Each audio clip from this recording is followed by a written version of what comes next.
After that statement win at Turf Moor, Chelsea are back under the lights at Stamford Bridge as the world champion hosts the bankrupt boys. In this preview, we are breaking down exactly how Chelsea will expose and punish that Barcelona highline. But before we dive into this gargantuan preview, if you are new here, welcome to the channel. But if you have been following me for a while, you know drills. Help your boy get to that 10k subscriber mark. Let's dive into it. And after that statement win against Burnley, all eyes turns to Barcelona at Stamford Bridge. And this is where things get serious. Because let's be honest, beating Burnley away with rotation is nice. But Barcelona at the bridge, that's the real temperature check for where we are under Enzo Maresca. And if we are being ruthless to ourselves, these are nights that either validate the projects or expose the gap we have been ignoring. Maresca tweaked the 11 at Turf Moor, Fofana protected, with James giving only 45 minutes as planned. A couple started rested. But even with the changes, we still look structured, composed and in control. And that's the part that matters. It tells you the principle are landing. It tells you the squad is starting to understand what we are trying to be. And with Barcelona coming to the bridge, that Burnley win suddenly becomes more than a 3 points. It becomes the emotional springboard. Because let's be real, this Barcelona match isn't just another group game. Both teams are on 7 points. Win this and we basically plant one foot in the knockout stage. Lose and the pressure spikes instantly. That's the result edge we are working. But here is the twist. For once, the momentum is actually on our side. 4 Premier League wins in a row without conceding. 3 straight clean sheets. A defense that looked like it finally rediscovered its personality. And that's not accidental. That's Maresca slowly navigating the mess of the early season and molding this young squad into something cohesive. And if we are being fair, this is the most balanced we have looked all year. We are second in the league, 6 points off the top, and the team is finally playing with that calm confidence you get when your fundamentals are tight. But Barcelona, they're coming swinging with the exact opposite energy. They are scoring free. Atletico Bilbao got put to the sword 4-0. Ferran Torres running riot. Lamine Yamal cooking fullback for fun. Lewandowski scoring again. They will attack you and they will not apologize for it. But here is where the whole narrative flips. They are leaking goals. I mean a lot of goals. Club Brugge exposed their highline consistently. Olympiacos scored 1 in the game they lost 6-1.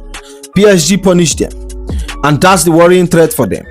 They have conceded in every single Champions League match this season. And that's where we have to be ruthless. Barcelona defense is begging to be tested. Their shape is adventurous to the point of recklessness. Their centre back steps too high. Their midfield leaves gap. Their transition are slow. This isn't Pep Barca. This isn't Luis Enrique Barca. This is a team that will give you chance if you punch with conviction. And yes, Chelsea are arriving exactly at the right time. Look at our last few matches. Tottenham away, dominated. Wolves at home, controlled. Burnley away, professional. Quarterback away, even with rotation and shaky moments, we fought back for 2-2. Benfica at the bridge, handled. Ajax smashed 5-1. There is a stillness forming in this team. A quiet confidence. Not loud, not flashy, but real. And that's why this Barcelona match is so massive. Not just for the points, not just for qualification. This is the kind of game that defines the season. Beat Barcelona at the bridge, the conversation around us changes. Suddenly Maresca's project gains global credibility. Suddenly people start seeing a young squad finding its feet and start seeing a team hunting down its first Champions League title since 2021. It becomes a message, a warning, a statement of intent, and the timing couldn't be better. We are in form, the defense is tight, the attack is clicking, the energy in the dressing room is high. We are playing at Stamford Bridge under the lights, where these iconic European nights always feel different. But Barcelona will come to play. They will come to dominate possession. They will come to push their fullbacks high and trust their talent to overwhelm us. But if we are sharp, if we are disciplined, if we exploit that high line with Enzo Fernandez drifting between spaces, Pedro Neto attacking the wide channel, Extrovert threatening between the line, this game is there for the taking. This isn't blind optimism. This is football logic. We are informed. They are dangerous but fragile, and we have the chance to strike. If we want to show Europe that we are back, this is the night we do it. And if you are being honest, this fixture carries scars, real scars, because Chelsea versus Barcelona in Champions League isn't just another European tie. It's a rivalry born out of chaos, heartbreak, revenge, injustice, an iconic moment that shaped the entire eras. And I'll be real with you, there is a reason I hate Barcelona. Not in a childish way, but in a football trauma way. They have given us some of the worst nights of our lives, and we have handed them some of the darkest moments of theirs. This is generational beef, This is personal, and that's why Tuesday feels bigger than 3 points. When you talk about Chelsea Barcelona, you are talking about a story that stretched across decades. A story written in red cards, late goals, referee disasters, and absolute madness. Let's roll it back, because Barcelona coming to Stamford Bridge always tells something in us. The last time they came here in 2018, we held them 1-1. William hit the post twice, ran the game, carried us on his back, and only an Andres Christensen mistake gifted Messi the equalizer. We went to Camp Nou after that and got ripped apart by Messi. But that first leg, we should have had them. And that's the thing. Every time we face them, we are good enough to beat them. Every single time. Go further back in 2006. Stamford Bridge. Eto'o, Ronaldinho, a Barcelona side that was about to go on and win the whole thing.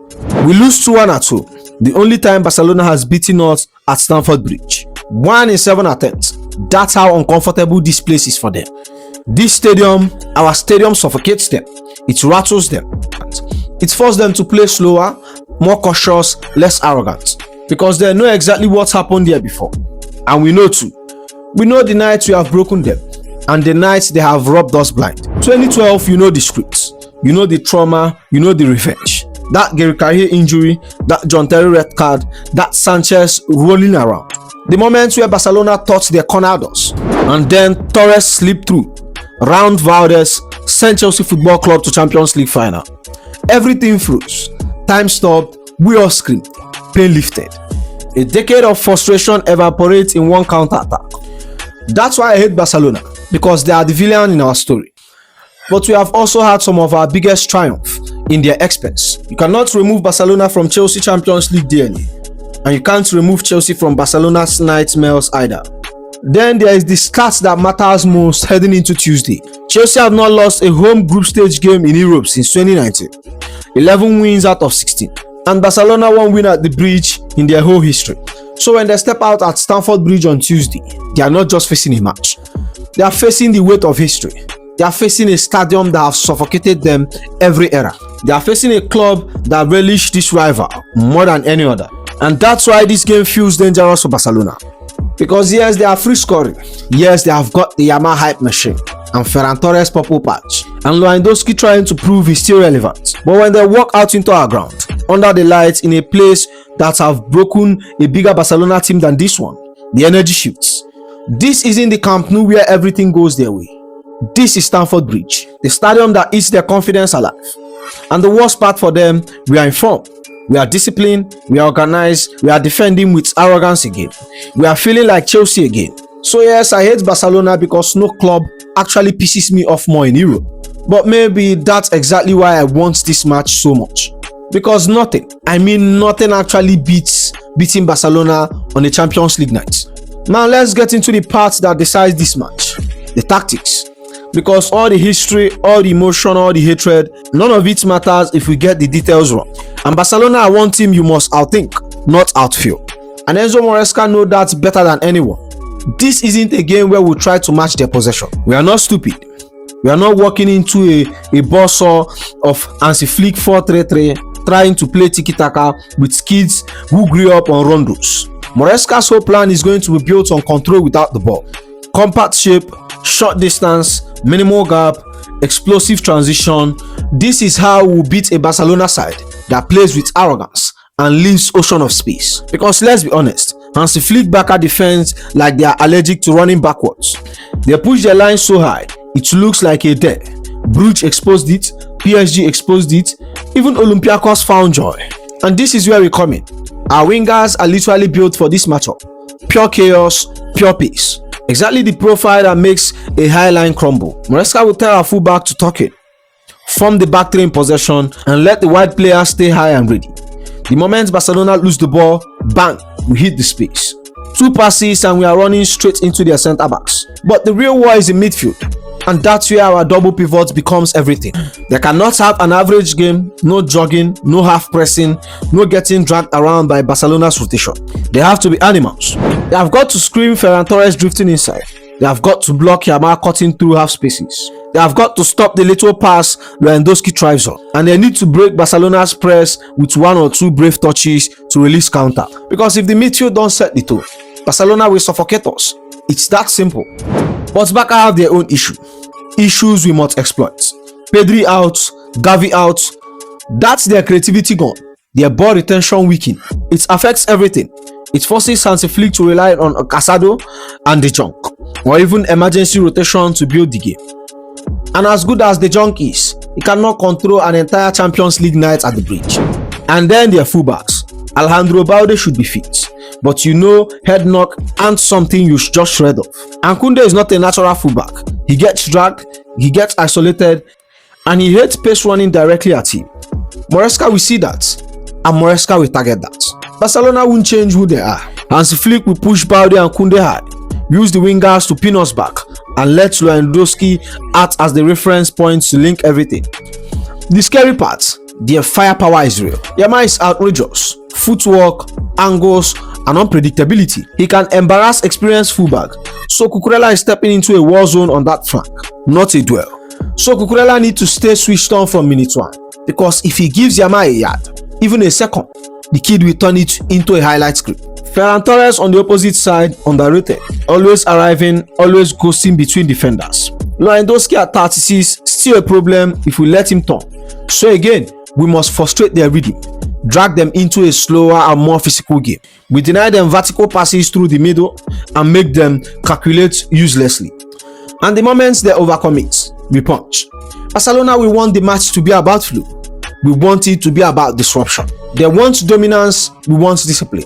They want tempo, we want to break tempo. And that's the tactical chess, the identity versus ours. If we stay compact, stay intelligent, and stay ruthless in transition, we'll carve them apart. If we get emotional, if we overpress, if we start chasing shadows, Barcelona will slice us open. And right now, the setup, the weakness, the form, everything points to this. Barcelona will dominate possession, but Chelsea will decide the match. Alright, my friends, let's get into the predicted 11, because this isn't the game for experimenting. This isn't the game for rotations. And definitely isn't the game to get cute. If you are going to beat Barcelona, the lineup has to be intentional and built for suffering and hurting teams in transition. And this is what I think Maresca goes with. Robert Sanchez in goal. No debate here. If you are getting a result, Sanchez has to have one of those cold, calculated European nights. Shot stopping, commanding the box, sweeping behind the line, all of it has to be on point. Barcelona creates volume, not half chances. They suffocate us, so having Sanchez in goal is basically non-negotiable. And right back, it's Reece James. Played 45 minutes against Burnley, exactly to be ready for this. We need his leadership, his calm, his duel-winning mentality. He's one of those guys in our squad who don't get rattled by big-name wingers. And at the heart of the defense is Wesley Fofana and Benoit Badiashile. Protected versus Burnley, you don't protect a player unless you are saving him for a huge game. This is that game. His recovery pace, his timing, his aggression, this is exactly what we need against Lewandowski drifting, Ferran Torres making blindside run, and Yamal cutting inside. Fofana gives us security, and alongside him, Benoit Badiashile. This partnership hasn't been tested, but on paper, it's perfectly balanced. Fofana gives the fire, Badiashile gives the ice. One attacks the ball, the other cleans everything behind. One steps, the other sweeps. Both are monsters in duel. Against Barca, balance is everything. And left back, this one picks itself. Marc Cucurella. This is the showdown the world wants. Yamal versus Cucurella. And you know what? I'm backing Cucurella. He has been brilliant this season, aggressive, disciplined, relentless. If Pedri was fit, Yamal would have had someone feeding him perfect pockets. But Pedri is out. Barca rely heavily on 1v1. Stopping Yamal goes a long way in shutting down the entire front. This is a war of intensity, and Cucurella lives for chaos. And I'll be going with a double pivot of Malo Gusto and Moises Caicedo. This double pivot is exactly what Barcelona don't want. Gusto drifting into midfield is a cheat code. He creates overload, press Casado and De Jong from awkward angle and disrupt rhythm.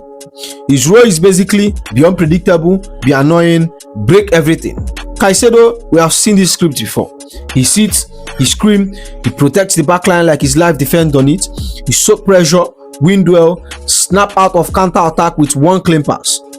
Against Barca's midfield, Caicedo has to be a wall. This pivot can tilt this game.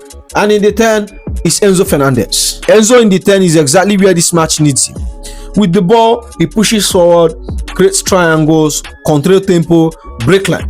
Without the ball, he tucks into midfield, forming a compact three with Gusto, Caicedo, closing passing lane to Lewandowski. Enzo has to be flawless, not good, flawless. If we win this midfield battle, it's because he dictated everything between the line. And at right wing, it's my star boy, William Extova. Rested against Burnley, we know why. This match has his name written all over it. Starboy versus Starboy. Yamal on one side, Extova on the other. This isn't hype, this is reality. Extova creativity, flair, ball retention under pressure is the exact profile that unsettles Barcelona highline. He's unpredictable, he's brave, he plays with that Brazilian arrogance you need on a Champions League night. If he's locked in, Balde is in trouble. And at left wing, it's Alejandro Garnacho. Form, pace, chaos. This is exactly what destroys a high defensive line. Garnacho is one guy who doesn't overthink in transition. He just runs at you directly, aggressive with purpose. Barcelona line will be high, the space will be there, and Garnacho will be the first man to exploit it. And leading the line, Joao Pedro. People underestimate how important he is. Link play, elite, runs in behind, underrated, pressing, relentless. This game suits him. Barca hates strikers who drifts, who drops into pockets, who pulls center back out of shape. Joao Pedro does all that naturally. He gives us control in transition and give our wingers the perfect connector. Now let's go through the team again. Sanchez in goal, James, Fofana, Badiashile, Cucurella at the backline, Gusto and Caicedo in midfield, Enzo in 10, a front three of Extova, Garnacho and Joao Pedro. This team isn't built to beat Barcelona at their game. It's built to beat Barcelona at our game. Compact, disciplined, explosive in transition, aggressive on wings, smart in midfield, balance in defense. This team can hurt Barcelona. This team can frustrate Barcelona. This team can beat Barcelona. And for my prediction, a 3-1 win at the Bridge isn't crazy. We are in form, and Barcelona highline is begging to get good. And with that said, that's the end of the video. Make sure you like, comment and subscribe, and I'll see you in the next one. Goodbye.